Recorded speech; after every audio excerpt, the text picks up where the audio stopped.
欢迎来到新兴消息频道，请订阅频道，所以大家不要错过当天最热门的新闻。我们今天的时事通讯包括以下内容：谭松韵新剧或被波及，9月熙作品被判定抄袭，赔偿款远低于版权费。9月熙在小说影视化改编领域的运气一向不差，这并非是因为他个人富有诗书，文思如泉涌，而是因为他会借鉴加改编其他作者呕心沥血创造出来的人物设定和故事脉络。悬疑言情领域的大神作家丁默就曾发文指控9月熙抄袭。丁默是谁？你是我的倾城时光，如果蜗牛有爱情，他来了请闭眼等影视剧都脱胎自他的原创作品。论其改编运和知名度，丁默丝毫不逊于9月熙。然而某江却因为不想放弃9月熙版权费带来的巨大收益，直接创造了融梗一词来保护9月熙。该操作让不少目睹了全程的吃瓜网友们颇为震惊，也直接导致了丁默的出走。经过某江的出面澄清，关于9月熙抄袭他人作品的说法就成了没有任何立足点的凭空猜测。虽说大部分网友都清楚9月熙作品存在抄袭是事实，但并不能拿出有力的证据来反击喜爱和支持9月熙的读者们。至于制片方，更是因为看中了9月熙自身携带的巨大争议和流量，而将他名下的小说作品捧上了神坛。不仅频频影视化，让9月熙版权费收到手软，还因为影视剧制片方对于原著小说舆论的维护而加大了被9月熙抄袭作者维权的难度。6月28日，作者组战战经过2年的努力，终于维权成功。法院判定9月熙作品《小南风》与组战战作品《越过时间拥抱你》存在实质性相似，符合被认定为抄袭的基本条件。此外，9月熙需要向被抄袭者组战战支付赔偿款13万余元。虽说法院此次关于抄袭的认定可以增强其他被抄袭作者维权的决心，也坐实了9月熙抄袭的行为，但赔偿款的数目远远低于9月熙因抄袭所获得的收益。改编自抄袭作品《小南风》的影视剧已经上星播出，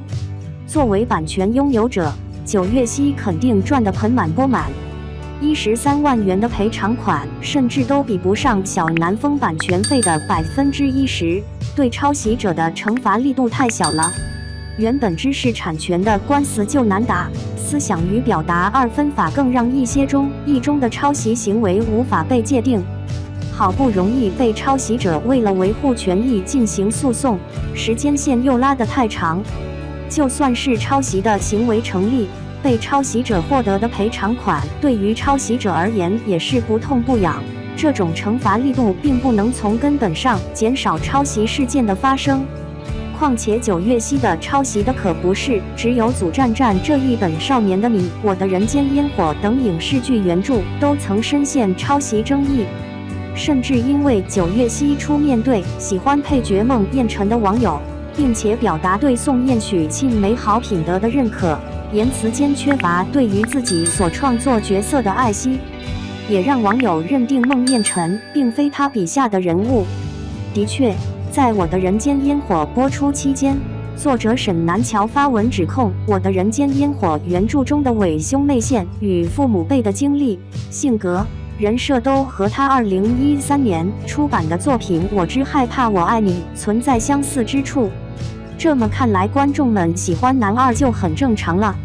9月熙被认定抄袭后，改编自小南风的影视剧《微暗之火》也面临着下架风险。想当初，因为该剧的播放成绩不理想，男主角在接受采访的时候还表示这部作品会成为经典，现在的网友们品鉴不来，如今再看也是很讽刺了。虽说9月熙一本书被法院判定抄袭不会影响到其他影视化作品的正常播出，但谭松韵和许凯主演的新剧《你比星辰美丽》算是直直的撞在枪口上了，也许会被舆论波及到。毕竟你比星光美丽也是改编自九月溪作品的影视剧。因为有90收视女王谭松韵和颜值状态都很优秀的徐凯，该剧自从杀青后就一直备受期待。尤其是徐凯那个飞奔抱起身穿婚纱的谭松韵，还颠了下的动态路透，更是拔高了不少观众的期待值。如今该剧终于在大家的千呼万唤中定档了预热中，突然就碰到了原书作者抄袭被认定这件事情，肯定是会影响到该剧的播放成绩和网络舆论。这个时候就只能寄希望于10改9书的编剧了，只有改的和原著两模两样，才能避免该剧受到波及。只要尽量和原著分离开宣传，就能在很大层面上避免交集和一些捕风捉影的评论。其实这些年知识产权的案件一向很难界定，又耗时过长，许多作者难免会选择睁一只眼闭只眼，以期减少不必要的麻烦。尤其是娱乐圈资本的介入，使得被抄袭作者维权的难度大大增加。